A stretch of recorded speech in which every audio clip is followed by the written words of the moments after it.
slept, who smiled through betrayal stitched into every seam. That evening, the sky hung low and bruised, swollen with rain clouds over Via Monte Napoleone. I was standing backstage at my own fashion show, the one that was supposed to save my career. The lights, the cameras, the champagne smiles. Everything glittered, yet I felt hollow inside. My ex-business partner Marco had nearly destroyed my label with his greed. Tonight was my second chance, the night Isabella. Couture would rise again, and then he arrived, Lorenzo De Luca. Every whisper in Milan knew his name, the Italian who owned half of Naples, and the silence of men who owed him everything. I'd seen him in magazines, sharp suits and sharper eyes, but that night when he entered the venue, he wasn't just another wealthy guest. He was gravity. People seemed to orbit around him, too afraid to look too long, too fascinated to look away. I caught his reflection in the mirror first. Tall, dark, impossibly composed, before his gaze found mine. It felt like time exhaled between us. He didn't smile. He didn't need to. The world just paused. My assistant whispered, "That's Lorenzo De Luca.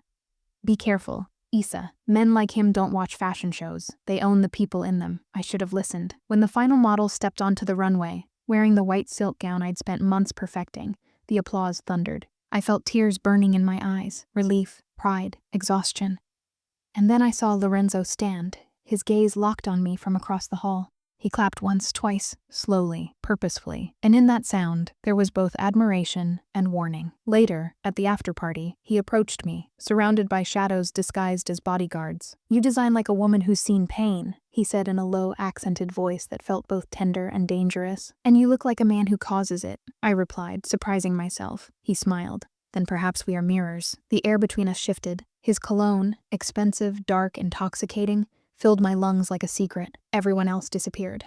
I wanted to step away, but his presence held me captive. He tilted his head. "Let me guess, Signorina Moretti. You've been betrayed before." I froze. "Why would you say that?" "Because your designs, they bleed elegance, and only the betrayed understand beauty that hurts." He left me with that line, a glass of champagne half-touched, and a heart that wouldn't slow down. By midnight, I was alone on the balcony of the palazzo where the after-party was held. The city lights stretched like gold veins across the darkness, and I wondered if success always came with a shadow, and if his would one day fall over me. My phone buzzed. A message from Marco. "I hope you enjoyed your moment, because tomorrow, it's mine again." I didn't know then what he meant, but I would, soon. And when that betrayal unfolded, when I'd find myself sitting at a fancy restaurant across from Lorenzo De Luca, with the truth burning between us, I would remember this moment. The night when danger first smiled at me. The night when I should have walked away. But I didn't, because something in me, something foolish and fragile, wanted to know what love felt like when it came wrapped in sin. The next morning, Milan woke up wrapped in rain. I remember sitting by my studio window, sketchbook in hand, watching droplets race each other down the glass. The applause from last night still echoed faintly in my mind, but so did his voice. Only the betrayed understand beauty that hurts. Lorenzo De Luca. I told myself it was just a line, just another rich man's fascination with something he couldn't buy. But then came the message from unknown number text. Lunch. La Terrazza. 1 p.m. Don't say no. I don't handle rejection well. No name. No emoji. Just certainty. My stomach tightened. I shouldn't have gone. But curiosity, or maybe recklessness, has always been my favorite sin. La Terrazza was one of those restaurants that looked like a movie set. Crystal chandeliers, silver cutlery that caught the sun, and waiters who moved like silent choreography. The kind of place where money wasn't spent, it was performed. When I arrived, the hostess smiled nervously. "Signor De Luca is expecting you." He was already there, sitting by the window, the city sprawling behind him like a conquered kingdom. He looked up, that same unreadable gaze pinning me in place. "Isabella," he greeted, standing as if he'd been waiting for years, not minutes. "You came." "I shouldn't have," I said, sliding into the seat across from him. He poured wine, deep red, smooth like blood under candlelight. "Then why did you?" "Because you make me feel seen," I wanted to say. But instead, "Because you asked." He smiled faintly. "I don't ask often." We talked. About fashion, about Milan, about art. His knowledge was sharp, cultured, unexpected. But every time I looked into his eyes, I saw something darker beneath, a quiet violence, restrained only by control. Finally, I asked, "Why me? Why this lunch?" He leaned forward slightly. "Because you looked at me like you already knew my sins. And didn't flinch." His words stole the air between us. I could feel people watching, whispering. The man across from me wasn't a secret. He was a headline. Every move of his was recorded somewhere, feared somewhere else. Then he said something that would stay with me forever. Every woman wants the fairy tale, Isabella, but in real life, the prince kills for his crown, and the princess learns to hide her scars under silk. I looked at him. And which one am I supposed to be? He smiled, slow, dangerous. Maybe both. After lunch, he insisted on driving me back to my studio. His car, black, sleek, expensive, smelled faintly of tobacco and storm. I remember how quiet it was, how his presence filled every corner even when he didn't speak. When we stopped outside my building, he didn't look at me right away. I know people are circling you, Isabella. Enemies wear familiar faces. Stay away from Marco. He's not done hurting you. My throat went dry. How do you know about Marco? Because I protect what I want. His hand brushed mine, only for a second. But it was enough to send electricity through my skin. Then he said softly, "And I want you." The air turned heavy, charged. His voice wasn't a confession, it was a command wrapped in desire. Before I could respond, he stepped out, came around, opened my door. "Don't thank me," he said. "Just don't look at anyone else that way again." And then he was gone, a shadow melting into the rain. That night I couldn't sleep. His words replayed again and again. Don't look at anyone else that way again. I told myself it was arrogance, possessiveness, a warning. But deep inside, it sounded like something I hadn't heard in years. A promise, started with silence. The kind of silence that lives between text messages that never arrive.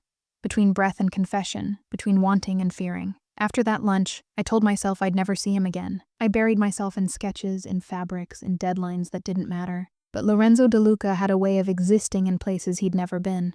In the taste of red wine, in the hum of expensive engines passing by, in the reflection of men wearing suits cut like his. And then, 3 nights later, he appeared again. I was locking up my studio late, the streets of Milan nearly empty. The rain had finally stopped, leaving the city glowing like wet glass under the streetlights. When I turned to set the alarm, I heard it, the low growl of an engine. A black Maserati idled at the curb. The passenger window rolled down. "Working this late, Bella?" His voice was silk and smoke. I froze, heartbeat quickening. "Lorenzo, what are you doing here?" He smiled faintly, leaning an arm on the window frame. "I was in the neighborhood." "In this neighborhood?" I said, half amused, half suspicious. "There's nothing here but empty boutiques and bad coffee." "Then I came for the coffee," he said. "Or maybe for you." Before I could protest, he stepped out, dressed in a black coat, no tie this time, just effortless danger wrapped in control. "Let me drive you home. I have my car. I'm not asking, Isabella." Something in his tone, protective, commanding, made me hesitate. Against every reasonable instinct, I got in. The ride was quiet. The city blurred by, light smearing across the windshield. Finally, he said, "Do you trust easily?" I looked at him. "No, good, don't start now." He glanced at me, his expression unreadable. "I need you to understand something. I'm not the man people think I am. Then who are you?" He paused, long enough that I could hear my pulse in my ears. "Someone who's done terrible things, but never to someone I cared about." I swallowed hard. "And you care about me?" His hand tightened slightly on the steering wheel. More than I should. There it was, the admission that both thrilled and terrified me. The air inside the car grew heavy, charged with something unspoken. When he dropped me off, he didn't leave immediately. Instead, he stepped out, walked me to my door. The air smelled like rain and night flowers. "I'm hosting a dinner tomorrow," he said. "People you should meet. Powerful people. Come as my guest." I hesitated. "Why me?" "Because when you walk into a room," he said quietly, "men forget their loyalties. And I need that." I stared at him, unsure whether to feel flattered or frightened. "So you want me to be your distraction?" He smiled faintly. "No, Isabella. I want you to be my reminder that something pure still exists in this world." And then, before I could speak, he brushed his thumb against my cheek. Gentle, deliberate, like a signature. "Tomorrow, 8 o'clock. Don't be late." He turned and left, the sound of his car disappearing into the night like a heartbeat fading. Inside my apartment, I sat on the edge of my bed, heart racing. I knew I should stay away. I knew the stories about him, the missing men, the silent threats, the way entire businesses folded overnight after crossing him. But there was something deeper pulling me toward him. Something tragic and inevitable, the kind of pull that doesn't end well for women like me. I touched my cheek where his hand had been and whispered to myself, "You're falling, Isabella. And this time, there's no net beneath you." By the next evening, Milan felt different. Slower, heavier, as if the city itself was holding its breath. The invitation had come by courier that morning. Thick cream paper, gold-embossed letters, no address, only a driver's number. No words of affection. No promises. Just Lorenzo De Luca requests your presence. It felt less like an invitation and more like a summons. I stood before my mirror, staring at the woman in the reflection, the one wearing a black silk gown that clung like confession. I pinned my hair up, slid on red lipstick, and told myself this was business. But my trembling hands betrayed me. The car that arrived was as silent as sin. The driver, a man built like a wall, opened the door without a word. Through the tinted glass, I watched Milan fade, the lights thinning, the streets turning narrow and quiet until the city gave way to countryside. Half an hour later, the villa appeared, marble gates, iron roses curling along the fence, guards in tailored suits. When I stepped out, the air smelled of cypress and money. Somewhere inside, a violin played, slow, deliberate, almost mournful. A butler led me through a long corridor lined with portraits of men, who all had Lorenzo's eyes. At the end stood double doors, carved with lions, and there he was. Lorenzo looked different tonight, softer somehow, yet more dangerous. A dark three-piece suit, no tie, a single diamond pin on his lapel. He turned when I entered, his gaze traveling over me like a question he'd already decided the answer to. Isabella. He said quietly. You came. I almost didn't. Then I would have sent for you. The way he said it wasn't arrogance, it was inevitability. He took my hand, brushed his lips across it, and I felt every nerve in my body ignite. Stay close to me tonight, he murmured. These people smile for power, not pleasure. The dining hall glittered like a cathedral built for greed. 12 guests sat around a glass table that seemed to float on nothing, men in tailored suits. Women dripping in jewels, laughter too polished to be real. They all looked at Lorenzo with reverence, or fear. And then, at me, whispers rippled. Who is she? Why her? Another one of his distractions? He didn't introduce me as a date. He introduced me as his designer, but the way his hand rested lightly on the small of my back said otherwise. I tried to breathe, to smile, to survive the scrutiny. The man seated across, tall, blonde, eyes like ice, lifted his glass. Ah, the famous Isabella Moretti, the artist behind last week's show. I heard it was magnificent. Thank you, I managed. He smirked. Tell me, does Lorenzo pay in cash or diamonds? The table chuckled. Lorenzo didn't. He leaned forward, voice calm. Careful, Ricardo. You know how I feel about people putting prices on things I value? The room fell silent. The blonde man lowered his eyes. My pulse pounded. I'd just witnessed a threat disguised as civility. Lorenzo turned to me, his tone soft again. See, business can be impolite. I forced a smile, but my hands trembled under the tablecloth. This was his world, where every sentence was a chess move, every compliment a blade. After dinner, he led me to the terrace. The lake shimmered below, black glass under the moon. He poured champagne, handed me a flute, and said nothing for a while. Then softly, does my world scare you? I met his eyes. It should. But it doesn't. Maybe that's the problem. He smiled, the kind of smile that held 1,000 regrets. You see danger and call it beauty, and you see beauty and call it possession, I whispered back. He looked away, jaw tightening. Perhaps. But understand something, Isabella. When I choose to protect someone, it isn't gentle. It's absolute. My heart hammered. Protect me from what? He turned, the night wind catching his voice. From the people who are already trying to hurt you. And from yourself, if I must. The music from inside swelled, drowning the silence between us. I wanted to ask what he meant, but he took my glass, set it aside, and said only, tomorrow you'll hear things. Don't believe them. And before I could reply, he pressed a kiss against my forehead. Tender, final, as if sealing a warning. That night, when I finally returned home, I found an envelope slipped under my door. Inside, a single photograph. Me and Lorenzo standing on the terrace, taken from a distance. On the back, one line written in ink, he'll ruin you like he ruined me. I didn't sleep. The photograph lay on my nightstand under the weak glow of my bedside lamp, its edges curling like something alive. Someone had followed us. Someone wanted me to know they had. When I finally picked it up again, the handwriting on the back looked rushed, almost desperate. He'll ruin you, like he ruined me. The me haunted me most. A woman's hand, I was sure of it. The loops elegant, practiced, the kind of handwriting that once signed love letters. I told myself to ignore it, to throw it away, but I couldn't, because a part of me already believed it. Morning arrived with cold light and colder news. Every fashion blog in Milan carried the same headline. Isabella Moretti's secret investor revealed. Lorenzo De Luca. It was a lie.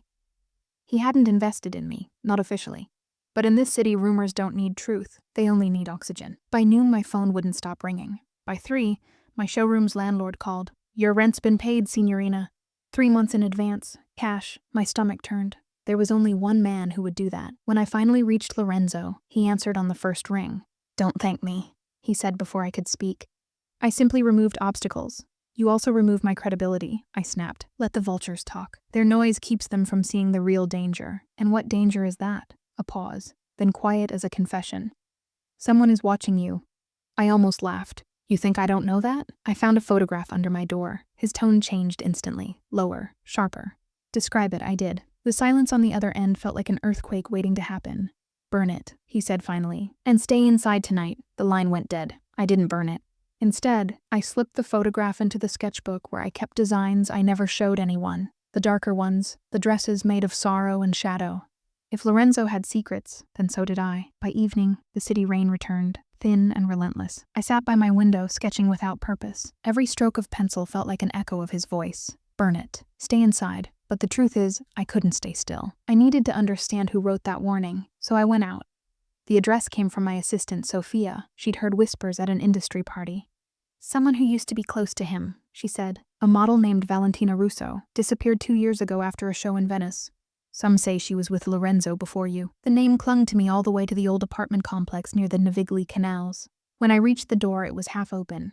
Dust everywhere. No sign of life. But on the floor, I found another photograph. Old, faded. Lorenzo and a woman with long auburn hair. Her smile looked familiar. She was wearing a dress from one of my earliest collections, and written on the back, the same ink, the same hand. He loves beautifully. Until it destroys you. That night, when I returned home, a car was already waiting outside my building. Lorenzo stepped out, rain soaking his shoulders. He looked furious and afraid. Where were you? Finding the truth, I said. He closed the distance between us, his hand catching my wrist. You don't look for truth in my world, Isabella. You survive it. I stared at him. Did you love her? He didn't answer. His jaw clenched. His eyes said everything. Tell me, Lorenzo. Finally, he whispered. I tried to, but loving me was the last thing she ever did. Lightning cracked behind him, white and merciless. In that flash, I saw the outline of a man who'd lost too much, who lived with ghosts he couldn't bury, and for the first time, I wasn't sure if I wanted to save him or run. The rain hadn't stopped for 2 days. It drummed against the windows of my studio like impatient fingers, and every strike of thunder felt closer than the last. Sketches covered the floor, half-finished gowns, shadows of ideas I couldn't complete. Every design looked the same now. Black silk, sharp lines, the echo of a man I couldn't forget. I told myself I was done with him, that I'd drawn the line at the truth he wouldn't tell. But lines blur easily when loneliness begins to whisper. It was close to midnight when I heard the knock. 3 slow taps, deliberate, familiar. I froze, heart catching between beats. When I opened the door, he was there. Rain clinging to his hair, shirt undone at the throat, eyes darker than the night behind him. Lorenzo. He didn't wait for permission. He stepped inside, shutting the door behind him with a quiet finality. Water pooled around his shoes. The air shifted, heavy with storm and something unspoken. You shouldn't be here, I said. I could say the same about you going to that apartment, he replied, voice low, controlled. So you were following me? He met my gaze. I was protecting you. By keeping secrets? I snapped. By letting me walk into someone else's tragedy? His jaw tightened. You think I wanted you to see that? To dig through the ashes of my mistakes? Then tell me, I shouted. Tell me who she was. Tell me what you did to her. Silence. Only the rain answered. Finally he spoke, softer. Valentina. She was light. Too much of it. And I was darkness. When she tried to leave, my enemies used her to reach me. She thought she could save me by disappearing. He looked away. They made sure she never could. I felt the room tilt, the floor slipping from beneath my feet. Are you saying, she's dead because of me? He cut in, voice breaking on the last word. Because I believed I could keep her close and keep her safe. I was wrong. I wanted to hate him, but grief softened every edge of his anger. He wasn't confessing to a crime. He was confessing to guilt that had lived too long. Why tell me now? I whispered. Because the same men who took her life are circling you, he said. And I won't lose another woman, He stopped himself, but the unfinished sentence lingered between us. My throat tightened. You what? He stepped closer, the distance between us shrinking to a breath. His hand rose, hesitant, and brushed a strand of wet hair from my cheek. I care for you, Isabella. That's my curse. For a moment, the storm outside vanished. There was only the warmth of his palm, the tremor in his voice, the heartbeat that wasn't mine pounding in my ears. I should have stepped back. Instead, I leaned in. The kiss wasn't gentle. It was raw, desperate. 2 people trying to erase everything they knew would destroy them. His hands framed my face. Mine clung to his coat like an anchor in the flood. When he pulled away, his forehead rested against mine. This is a mistake, I whispered. I know, he said, and I'll make it again. He kissed me once more, brief, aching, before stepping back. Lock your doors tonight. Trust no one who says they work for me. Then he turned and left, leaving the door half open, the rain spilling inside. I stood there long after his car disappeared, the taste of his confession still on my lips, and understood what love meant in Lorenzo's world. It wasn't safety. It was surrender. The rain finally stopped by dawn. I hadn't slept. The sketches on my table were soaked with tears and coffee stains, my mind replaying every word Lorenzo said and didn't say. Every time I closed my eyes, I saw him walking away, and behind him, the ghost of a woman named Valentina. By morning, the city was washed clean, the streets gleaming like they'd forgotten what pain looked like. I made myself believe I could do the same, that all I needed was work, fabric, scissors, and silence. I turned up the music in my studio, soft jazz, and let the rhythm cover the hollow noise in my head. Pins between my lips, measuring tape around my neck, I began cutting the silk for a new design. Deep blue, smooth, strong, the color of the sea before a storm. Something new, I whispered to myself. Something not about him. For the first time in days, I almost smiled. Almost. The bell over the door chimed. I froze. No one should have been here. I hadn't unlocked the front entrance yet. Hello? Silence. I walked toward the sound, scissors still in my hand, heart beginning to race. The display window was half covered by morning fog. My reflection looked pale, hollow-eyed, fragile. No movement outside, I exhaled. Maybe the wind, then I saw it. A faint smear of mud across the floor by the back door. Fresh, wet, human. My throat tightened. Luca? I called. My assistant hadn't been in for 2 days, but I needed to hear my own voice sound brave. No answer. The silence felt heavier now. Not empty, watching. I took a slow step back toward my work table, reaching for my phone. It wasn't there. Then the air shifted, the faintest sound of fabric brushing against metal. Someone was inside. I turned sharply and caught a glimpse. A man's shadow, tall, moving between racks of gowns. Not Lorenzo, too thin. Too quiet, who's there? I said louder this time. The shadow froze, then a voice, low, unfamiliar, accented. You shouldn't have opened that box. Before I could react, a hand struck the lights. Darkness swallowed the room. My breath came fast. I dropped the scissors, stumbled backward. The only sound was rainwater dripping from his coat onto the wooden floor. I felt him move closer, unseen but near enough that I could smell the faint trace of cigarettes and salt. Tell your lover, he whispered. Some ghosts don't stay buried. A crash, glass exploding. I ducked instinctively, covering my face. When I looked up again, he was gone. The window shattered, curtains whipping in the wind. My body trembled, but I forced myself to move. I grabbed the phone from under a pile of fabric and dialed Lorenzo's number. No answer. Then a text buzzed in. Unknown number. 1 line only. You were warned not to look at him again. I sank to the floor, shaking so hard I could barely breathe. It wasn't just about betrayal anymore. Someone wanted to destroy both of us, and they were done warning.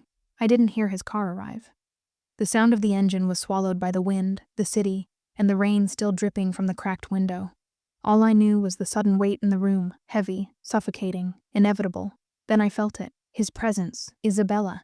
The voice cut through the chaos like a blade. I spun around. There he was, Lorenzo De Luca, wet coat clinging to his shoulders, eyes darker than the storm outside, jaw tight as though holding back a hurricane. You're alive, he said, the words more of a statement than a question. I tried to answer. My lips trembled. Nothing came out. He crossed the room in 3 steps, hands gripping my shoulders. Talk to me. Did anyone touch you? I shook my head. No, I don't think so. But I stopped. The words died in my throat. How could I explain the shadow? The whisper? The shattered glass? His eyes narrowed. Somebody was inside. Did they leave anything? I handed him the phone. He read the message, then crushed it in his palm as though erasing it could erase the threat.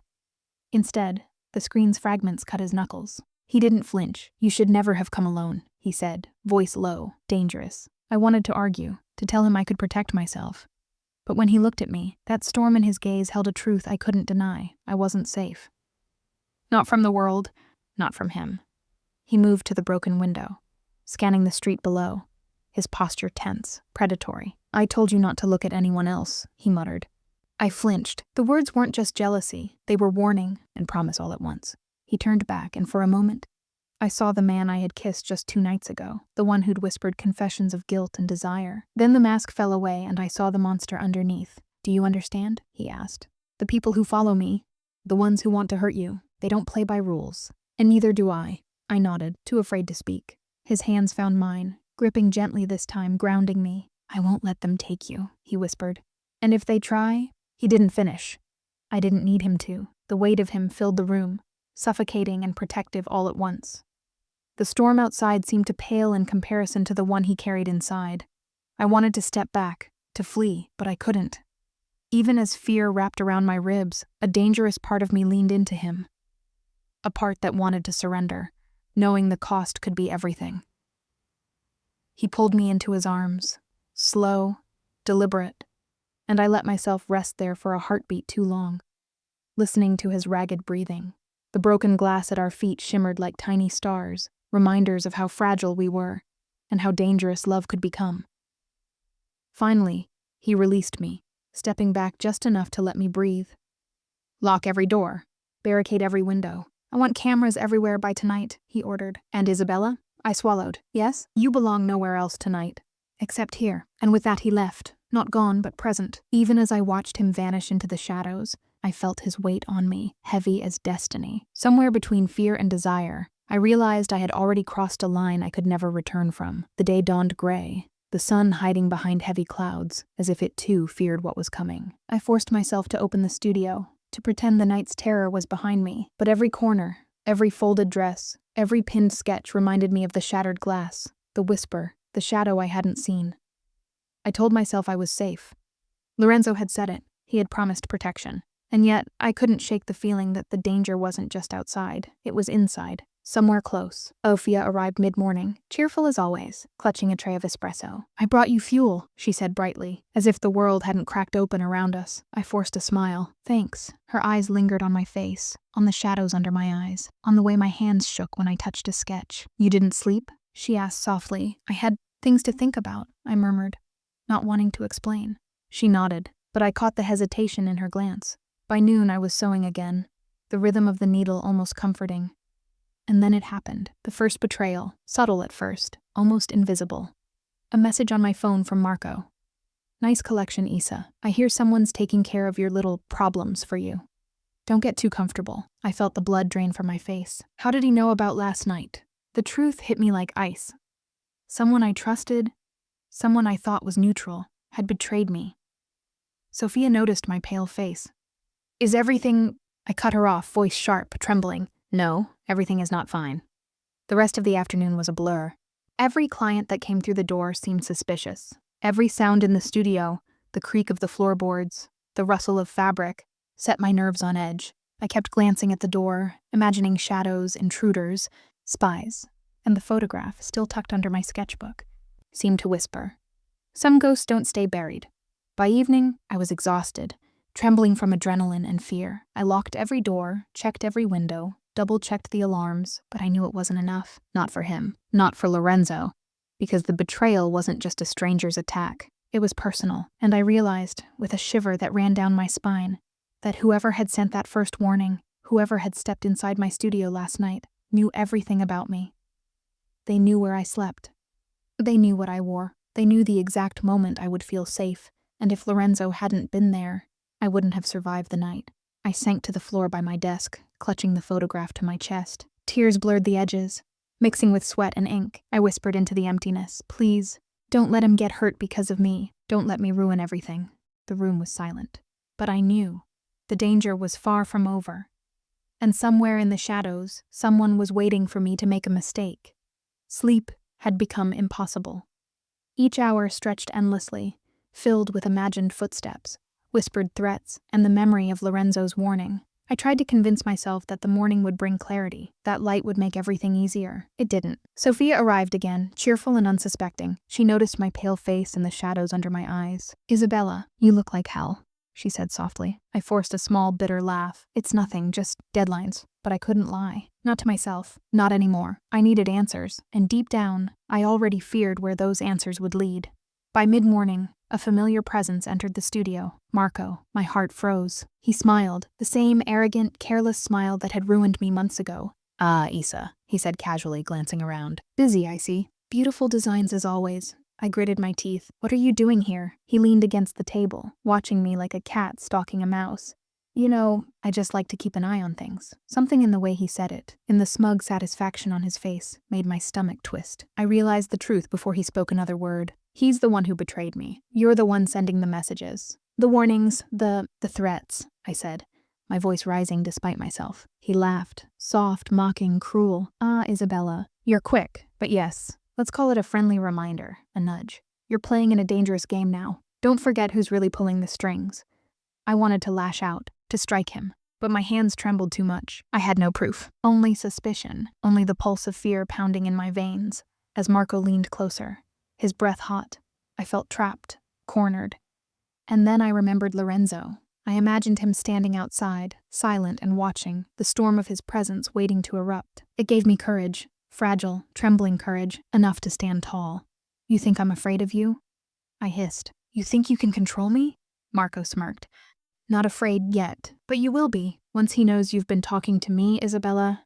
I swallowed hard. Once who knows? I asked, my voice low and trembling. Marco straightened, his smirk widening. Lorenzo De Luca. He doesn't forgive mistakes, Isa, and he never forgets who betrayed him. My blood ran cold. I felt the walls of my studio close in. Every glance at the shattered glass from last night, every whisper in the dark, every warning. It all made sense, and for the first time I realized something terrifying. The betrayal wasn't just about me. It was about him. Marco left with a casual wave like nothing had happened. But I knew better. The air still carried the echo of his laughter, mocking and threatening. I sank to the floor, clutching the photograph, clutching the sketches. I whispered into the empty studio. Please, don't let him find out before I can fix this, please. The room was silent, but the knowledge pressed against me like a living thing. Some betrayals don't stay hidden. And in that silence, I knew I was running out of time. The next morning, Milan felt smaller. Every shadow seemed to follow me, every passerby a potential threat. I tried to convince myself it was paranoia, but deep in my chest, a cold, sharp knowledge had taken root. Marco had crossed the line. I was sewing quietly, forcing my hands to move as if the fabric could absorb my fear. The sound of my needle against silk was the only thing grounding me.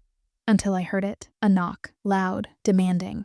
Impossible to ignore. I froze. No one should be here. Not after yesterday. The door swung open before I could react. And there he was, Lorenzo, tall, imposing, dark suit clinging to him like armor, his hair damp, his eyes storm gray and unreadable. He didn't speak at first. He just stood there, letting the air between us thicken with tension. Lorenzo. My voice was barely a whisper. He didn't move toward me, not yet. He scanned the room, eyes narrowing at every misplaced sketch, every fallen pin. And then he saw it, the broken glass from last night, still faintly glinting in the morning light. His jaw tightened. My warning, he said, voice low and dangerous, was not for decoration. I swallowed hard. It wasn't anyone's fault. He cut me off with a look so sharp it felt like a physical blow.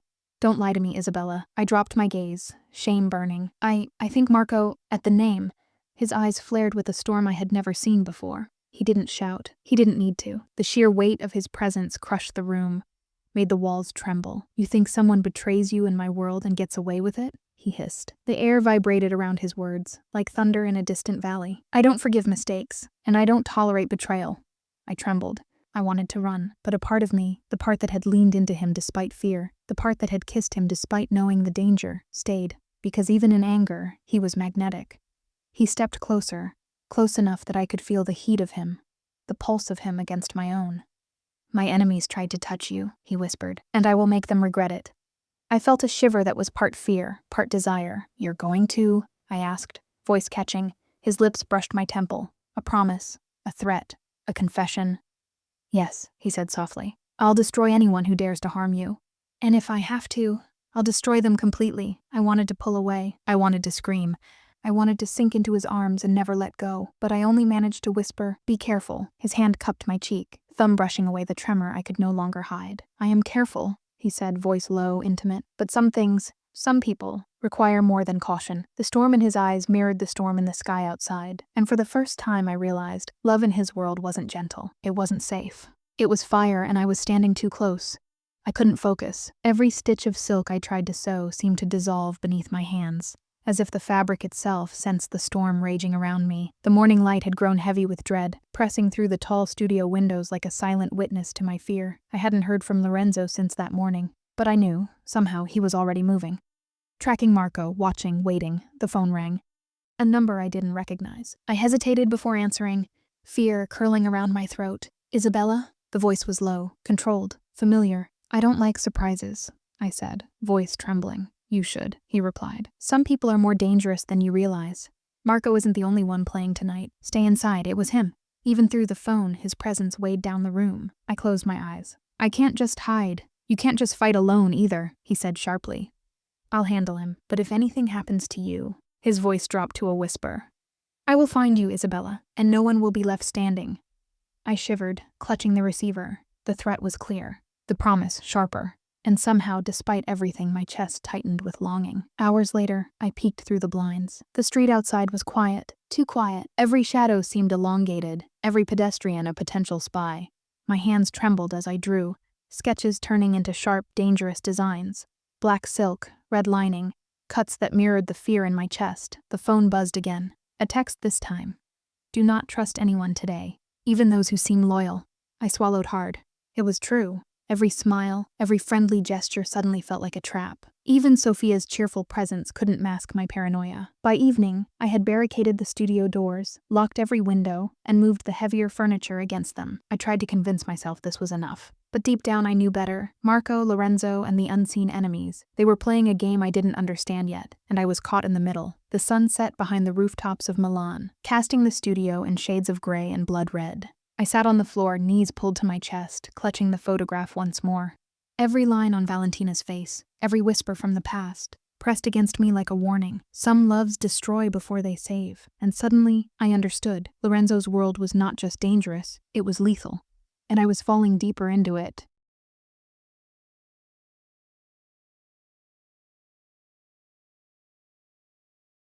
Night fell over Milan like a velvet trap. The city lights shimmered on wet cobblestones, but even their glow felt cold and distant. I sat by my window, knees drawn to my chest, listening to every creak, every distant car, every whisper of the wind. I knew it wasn't enough. I knew he would come, Lorenzo. And when he did, it wasn't subtle. The sound of a car engine, low and precise, rolled up the street. My breath caught. The engine stopped, then silence.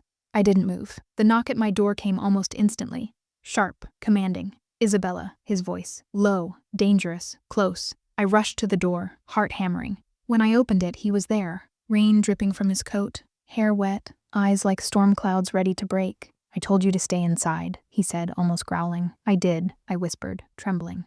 You did, he replied, stepping inside. But the danger doesn't wait, and neither do I. He scanned the studio with piercing intensity, and I watched him like a moth drawn to fire. I found him, he said suddenly. Marco won't be alive by morning if I decide it. And if he touches you again? His voice broke off, low, intimate, heavy with warning. I shivered.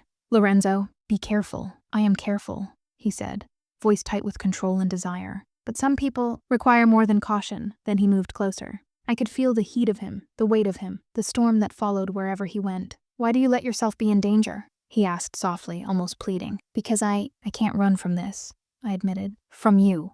From what we are. He shook his head, exasperated, almost a whisper of fury. You don't survive alone, Isabella, not in this world, and I won't let you.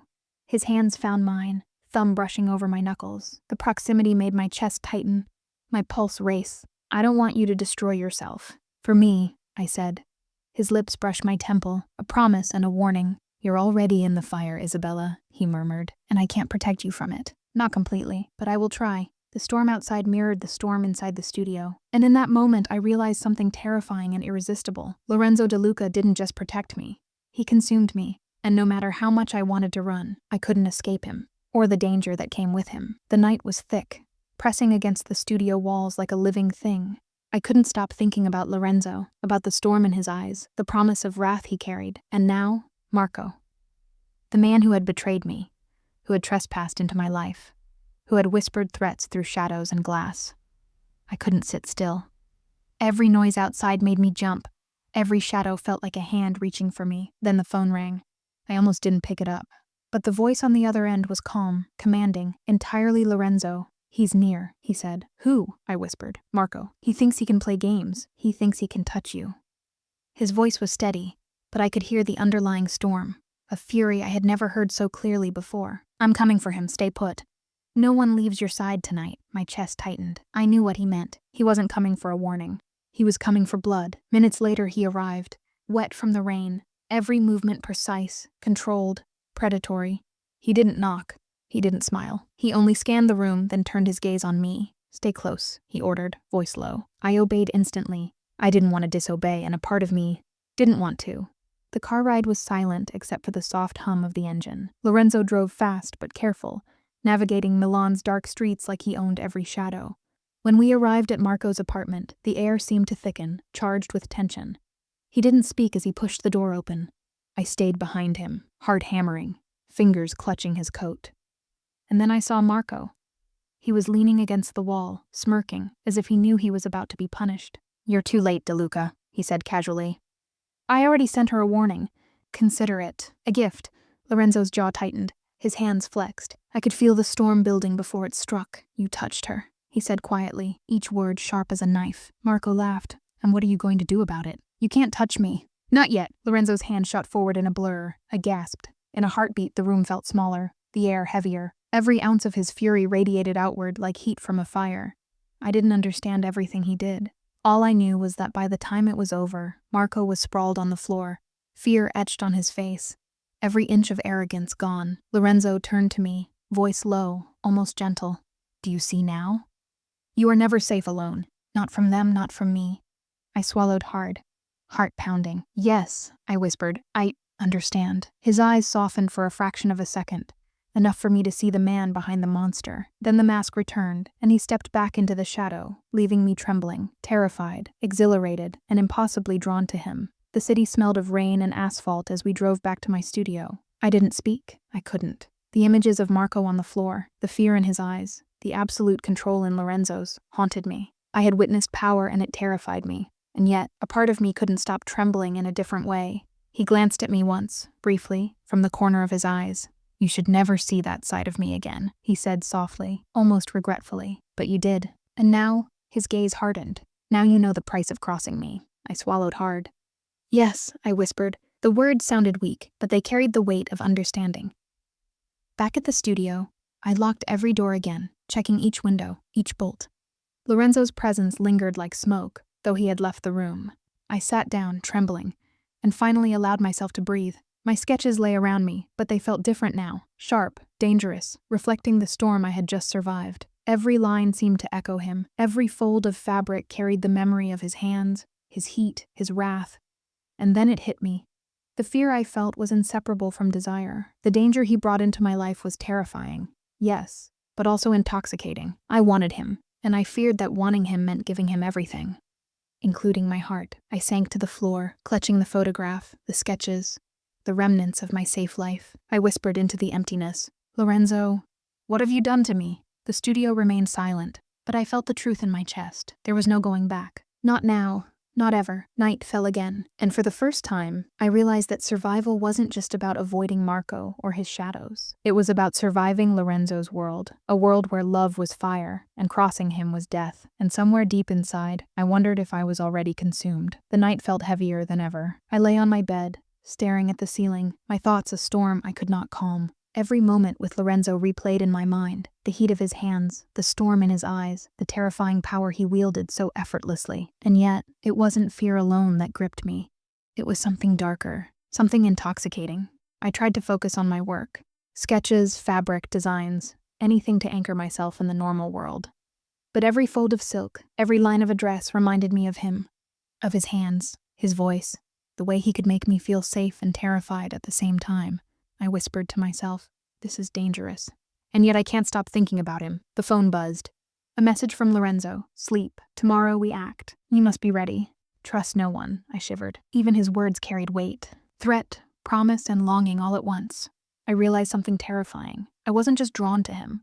I was already caught in his orbit. And in this world, orbiting him meant danger, but also desire I couldn't resist. Morning arrived gray and silent. I went to the studio, heart heavy, mind restless. Every sound made me jump, the creak of the floorboards, the distant hum of the street, the rustle of fabric against metal. I knew the enemy could be anywhere, and yet, the thought of Lorenzo gave me courage. He had confronted Marco. He had shown me what it meant to survive, but he had also shown me something else, that I could want him, even when fear pulsed through my veins. Hours passed in tense anticipation. Then, at the studio door, I heard the softest knock. I froze. My heart leapt. Was it him? Or another threat? I opened it slowly. It was Sophia. "Isabella, you need to be careful," she whispered. "I know," I said, voice low, trembling. "But I can't stop. Not now." Even I could feel how reckless that sounded. That night, I found myself at the window again, staring at the dark streets. I whispered into the emptiness, "Lorenzo, if I survive this, I will never be the same, and I'm afraid I don't want to be." The wind rattled the window panes, and somewhere in the shadows I felt it, the danger. The forbidden pull, the fire that Lorenzo brought into my life. I understood the truth, terrifying and intoxicating. Love in his world was not gentle. It was a storm, and I was already standing in the middle of it. Night deepened, wrapping the city in a quiet that felt almost suffocating. I lay on my bed, the sheets tangled around me like the threads of my own racing thoughts. Every second replayed him, Lorenzo, his eyes storm gray, his presence overwhelming, and the way he could make me feel both utterly safe and completely exposed. I pressed my palms to my face. Why did he haunt me so? Why did every touch, every whispered word linger in my blood like fire? It wasn't just desire, it was danger. And I couldn't tell where the fear ended and the longing began. I tried to immerse myself in work. Fabric, sketches, designs, my sanctuary.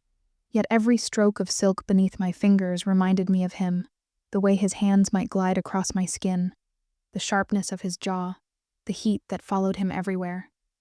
Even the scissors in my hand felt heavy with anticipation, as if they too carried his presence. I whispered into the dark, "This is madness. I should run. I should stay away." But my lips trembled when I spoke, betraying the truth. I didn't want to run.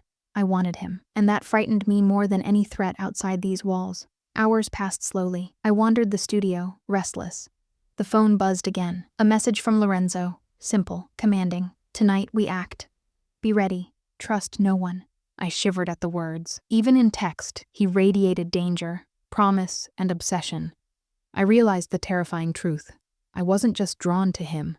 I was ensnared in his orbit. And in this world, his world. Orbiting him meant that desire and peril were inseparable. I paced the room, heart racing. I thought of Marco, of last night, of the betrayal that had almost cost me everything. But Lorenzo, he had confronted that danger. He had shown me power, protection, and passion, all in one. And now, I craved it, even as I feared it. When night finally fell, I sat at the window again, staring into the empty streets. The city seemed indifferent, but I wasn't. Every shadow made me flinch. Every whisper of wind felt like a warning, and yet, somewhere deep in my chest, a dangerous warmth spread. I pressed my forehead to the glass, whispering his name, Lorenzo. If I survive this, I will never be the same, and I don't think I want to be. The wind rattled the window panes as if agreeing. I felt the fire of him, even miles away, searing through me. The thrill, the fear, the forbidden pull. Love in his world wasn't safe. It wasn't gentle. It was a storm, and I was already caught in the center of it, trembling, burning, and utterly unable to escape. The night pressed against my skin like a living thing, wrapping the city in silence that felt almost suffocating. I lay on my bed, tangled in the sheets, my mind unable to rest. Every memory of him consumed me. The storm in his eyes, the way his presence filled a room so completely that it erased everything else. Even now, hours after the confrontation, with Marco, I could still feel his heat, his power, lingering against my skin like a phantom touch. I pressed my palms to my face, trying to breathe through the panic that surged with every thought of him. Why did he haunt me so completely? Why did I feel drawn to danger the way a moth is drawn to flame? I couldn't tell where the fear ended and the longing began. It had become impossible to separate the two. I feared him, feared his wrath, his power, the darkness he carried. And yet, in the same heartbeat, I ached for him. I moved to my studio, trying to lose myself in the rhythm of work. Fabric, sketches, scissors, my sanctuary. But every fold of silk, every stroke of pencil reminded me of him. I imagined his hands gliding across the smoothness of my designs, across my skin. The scissors in my hand felt heavy, almost alive, as if charged with his presence. I whispered, into the empty room, my voice trembling. This is madness. I should run. I should stay away. But the confession escaped my lips anyway. I don't want to run. I want him, and that terrifies me. The hours stretched on, each one longer than the last. The studio felt smaller, the shadows deeper. My phone buzzed again. A message from Lorenzo. Tonight, we act. Be ready. Trust no one. Even in text, his words carried his weight. Danger, obsession, and promise all at once. I shivered, realizing the horrifying truth. I was ensnared in his world. And in this world, desire and danger were inseparable. My chest ached with longing I couldn't voice. I thought of his hands, the sharp line of his jaw, the dangerous warmth that followed him everywhere. And I knew, if I let myself, I could give into it completely.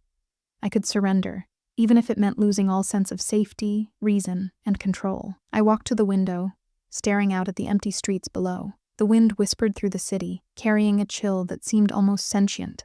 I pressed my forehead to the glass, whispering his name like a prayer. Lorenzo, if I survive this, I will never be the same.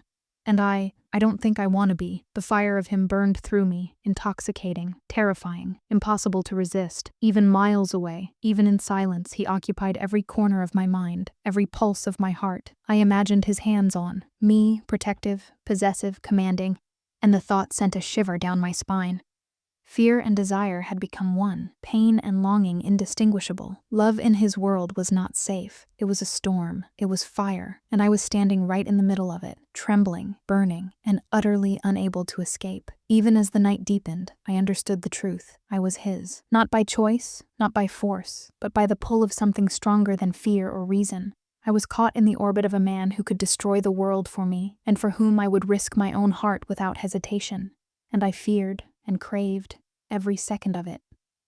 The city was quieter than usual, but I didn't believe in quiet anymore. Not after Marco, not after last night, not after Lorenzo. Every shadow, every creak of the building made my heart leap as if warning me that danger was still close, still waiting. And yet my mind didn't focus on the threat. It focused on him, on Lorenzo, on the way he had burned through my world and left me raw, trembling, aching with a desire I couldn't name. I tried to busy myself with work, to sketch, to cut fabric, anything to anchor myself. But each line, each fold, felt like it carried a memory of him. The heat of his hand, the sharpness in his voice, the way his eyes could make me feel both protected and completely exposed. I pressed my palms to my face, whispering, I should be afraid. I am afraid. And yet, I want him.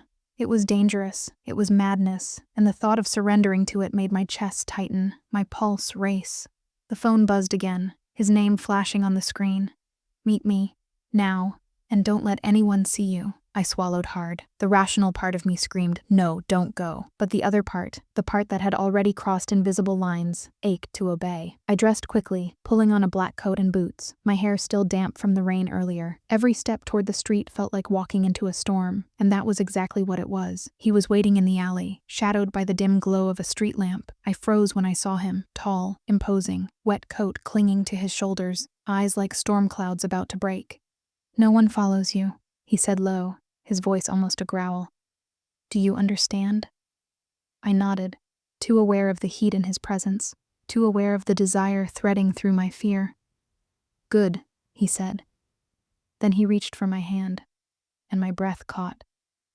We moved together through the empty streets. Every glance between us carried weight, every touch a promise I wasn't sure I was ready to claim, and yet I couldn't pull away. I didn't want to.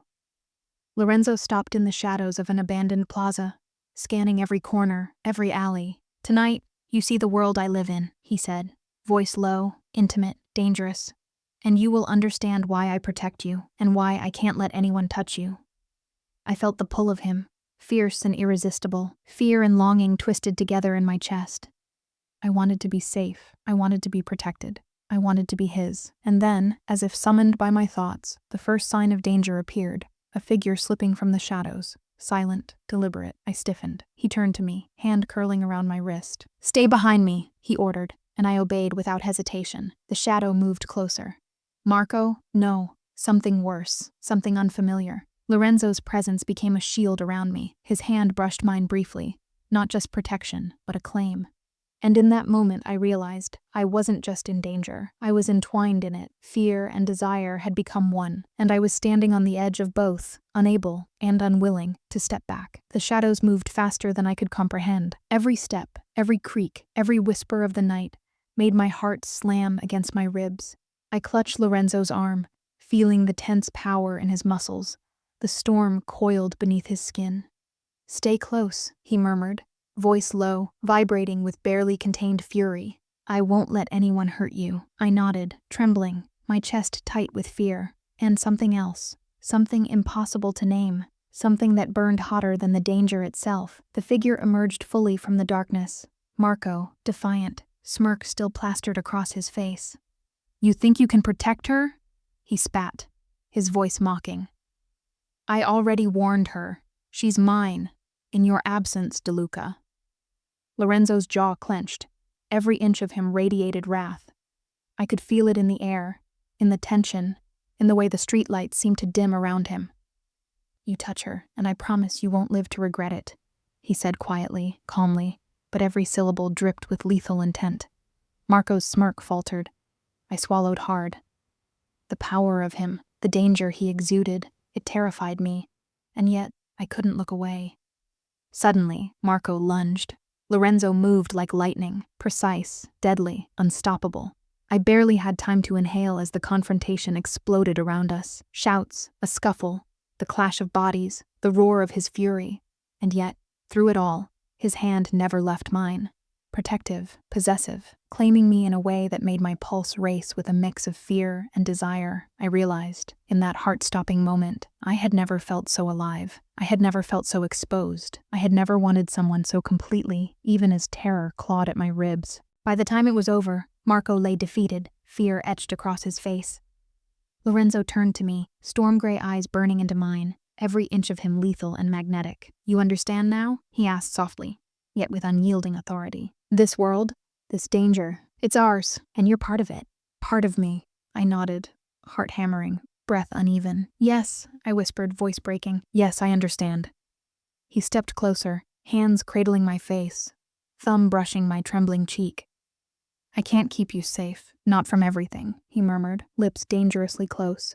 "But I can keep you close, and I will, always." The heat of him, the fire in his eyes, the danger that clung to every movement, it intoxicated me. Fear and desire twisted together, sharp and consuming, and I realized with a shiver I could not hide, I wanted him, every part of him. Every storm, every danger, even if it destroyed me. The alley smelled of rain and asphalt, metallic and sharp, mingling with the tension that wrapped around us like a living thing. My fingers clutched Lorenzo's arm as if it were the only anchor keeping me from floating into terror itself. Every step he took, every calculated movement, radiated danger, and I was utterly powerless against the pull of it. Marco's laugh echoed in the darkness, sharp and cruel. "You think he can protect you?" Marco spat. "You're walking into my game, little fashionista." I already warned her. And now she's mine. The words made my stomach twist, bile rising at the thought of him daring to lay claim over me. Lorenzo's eyes narrowed, and the storm behind them made the street feel smaller, suffocating, impossible to breathe in. I felt the air tighten around us, as if the night itself was holding its breath, waiting for what would come next. "You touch her again," Lorenzo said, voice low, dangerous, each word deliberate, "and I will erase everything you've ever known. Understand?" Marco faltered, smirk cracking, but he didn't retreat. He lunged forward and everything erupted. Bodies collided. A scuffle, quick, vicious, lethal. I barely had time to step back, my breath catching in my throat. The sound of fabric ripping, a grunt of pain. The sharp slam of bodies against the cobblestones. It all blended into a terrifying symphony of violence. And yet, through the chaos, Lorenzo's hand remained firm on mine. Protective. Possessive. Claiming me in a way that made my pulse race as much as fear. I realized then, with a jolt that startled me more than the attack itself, I had never been so terrified or so consumed with longing in my entire life. Marco hit the ground with a thud, fear etched across his face. Lorenzo stepped back, breathing steady, hands still tingling with the energy of controlled fury. He turned to me, storm-gray eyes softening ever so slightly yet still lethal. "You understand now?" he asked, voice quiet but commanding. "This is my world, my rules, and you are a part of it." Part of me. I could barely nod. My throat was tight, my body trembling with adrenaline and something else. Something raw, something I couldn't name, something I didn't want to resist. "Yes," I whispered. "Yes, I understand." He stepped closer, his hands cupped my face, thumbs brushing over my trembling skin. "Do you know," he murmured almost reverently, "how dangerous you make me feel?" I shivered. Every nerve, Every pulse in my body screamed in response to him. I don't know, I breathed, voice breaking. I don't know if I'm afraid or wanting. His lips brushed my temple, a whisper of heat and claim. Both, he said, low, intimate, heavy with promise. You are both, Isabella, and that is why I cannot let you go. Not now. Not ever. The street around us seemed to melt into shadow and rain. Fear and desire collided in my chest like fire against ice. I wanted to run. I wanted to hide. And yet, every part of me ached to step closer, to press into him, to surrender to the dangerous pull that bound us. Even if it destroyed me, the alley smelled of wet stone and fear, each breath sharp in my chest. My fingers clutched Lorenzo's arm, needing his strength more than I could ever admit. Every nerve in my body screamed that danger was real, imminent, and yet I couldn't pull away. I shouldn't want him here, shouldn't feel the warmth of his presence like a lifeline. And still I did. Marco's voice sliced through the night, cruel and mocking. You think he can protect you? The words made bile rise in my throat. She's mine, he spat, and nothing can change that. Lorenzo didn't flinch, his jaw tightened, eyes narrowing, the storm inside him palpable. The alley itself seemed to shrink around him, as if the world recognized the force he carried. I felt the pulse of fear in me, sharp and unrelenting, yet it mixed with something else, a trembling, fragile desire that terrified me more than the threat itself. The attack came suddenly. Bodies collided, shadows moved faster than thought, shouts ripped through the night. I froze, unable to process everything at once, my chest heaving, my stomach twisting. Lorenzo moved like a force of nature, precise, controlled, lethal. And yet, even in that chaos, his hand was on mine, protective, anchoring me to reality, anchoring me to him. I felt tears prick my eyes, hot and unbidden. The fear, the adrenaline, the absolute helplessness, it all pressed down on me. I had never felt so exposed, so utterly small, yet so completely seen. Every part of me wanted to collapse, to fall into the safety of his presence. And yet every instinct screamed, you are not safe here. You are in the eye of a storm. When it was over, Marco lay defeated, groaning in pain, a shadow of arrogance gone. Lorenzo stepped back toward me, storm in his gaze fading into a softer, almost human intensity. You understand now? His voice was calm, but heavy, weighted with authority and something I couldn't name. This world, the danger, it's mine, and you're part of it. Part of me. I nodded, but my lips trembled. Yes, I understand. My voice broke in the darkness. I wanted to cling to him, and yet I feared what that closeness might awaken in me. He stepped closer, hands cradling my face. His thumbs brushed away the tears I hadn't noticed were streaming. Do you know, he murmured, voice raw and intimate, how much I feel when I see you like this? I swallowed, shivering. I don't know. I don't know if it's fear or something else. Both, he whispered. You are both, Isabella. And that is why I cannot let you go. Not now. Not ever. The night pressed against us, silent but heavy, like it knew the truth of what had passed between us. Fear and desire had merged in my chest into something unbearably sharp and consuming. I wanted to run. I wanted to hide. And yet, the thought of leaving his side made my heart clench with an emptiness I couldn't bear. I was utterly caught, not just in danger, but in the orbit of him. And I realized with a shiver of both terror and longing, I was falling into his world, into his fire, into a love that could destroy me. And I didn't want to stop. The rain began to fall softly, cold against my skin, but I barely noticed. All that existed was the tether between us, fragile, dangerous, undeniable. And in that moment, I understood the terrifying truth. I didn't just need him to protect me, I needed him to survive. And in that need, I had already surrendered.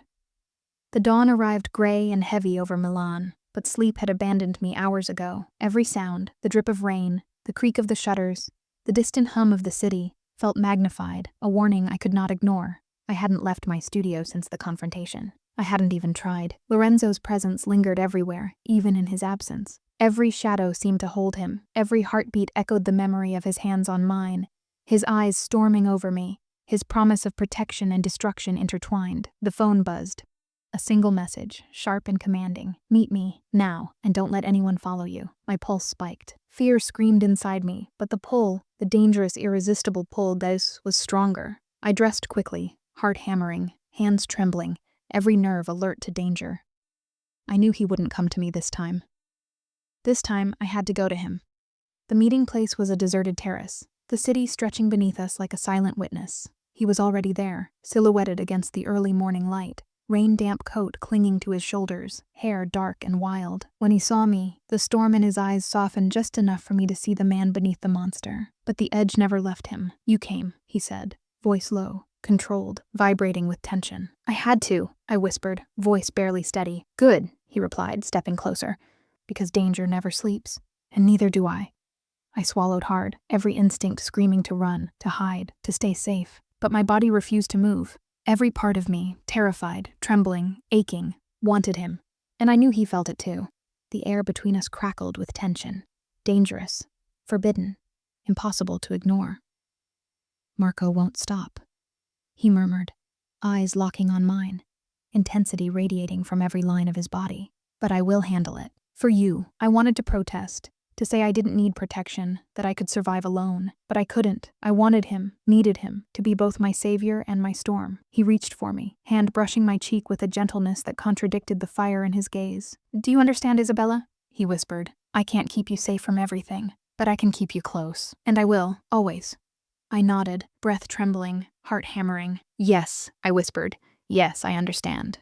The city below seemed to hold its breath. Fear and longing twisted in my chest, impossible to separate. I realized then, with a shiver, that I had crossed a line I could never return from. I was his. Not by force, not by choice, but by the pull of something stronger than reason, stronger than fear. And I knew, even as the first signs of danger edged closer, I didn't want to escape. I didn't want to hide. I wanted him every storm, every danger, every forbidden, consuming part of him. And I was standing on the edge, ready to fall, into fire, into love, into the chaos of a world I could never leave. The city was silent beneath the storm that had followed us all night. Even the rain seemed hesitant, as if it too feared what was about to unfold. I clutched my coat tightly around me, heart hammering, mind unable to escape the memory of every moment, every touch, every whispered promise, every shadow of danger. Lorenzo was beside me, tall, unyielding, storm-gray eyes burning with a mixture of fury and pain. "I've kept you safe this far," he murmured, voice low, vibrating with controlled chaos. "But tonight, you may see what my world truly costs." The enemy emerged from the shadows. Not Marco, someone worse, someone I couldn't even name, faceless, relentless. I froze. Lorenzo's hand found mine, thumb brushing over my knuckles with a quiet, intimate claim. "Stay close," he ordered. "I won't let them take you." And yet, in the pit of my stomach, I felt the terrifying truth. No matter what he did, tonight might not end in safety. The confrontation erupted like fire, shouts,